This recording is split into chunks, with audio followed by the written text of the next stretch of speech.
Hello বন্ধুরা, তো আজকে লইতেছি নতুন আরেকটা পোর্ট্রেট ভিডিও। আর এটা ছিল ওয়াটার পেন্টিং।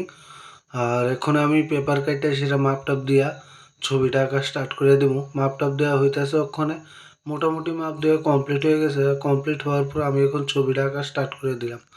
আর এই তারা দুজনের ছবি আঁকতাছি আজকে। আর যদি কারোর বিয়েতে বা অন্নপ্রাশন যে কোনো সামাজিক অনুষ্ঠানে কারোর ছবি গিফট করার ইচ্ছা থাকে, তো অবশ্যই যোগাযোগ করতে পারেন আমার সাথে। তুমি কম বাজেটের মধ্যে পেয়ে যাচ্ছেন সুন্দর একটা গিফট করার জিনিস। ছবিটা ভালো লাগলে অবশ্যই লাইক কমেন্ট শেয়ার করে দেবেন।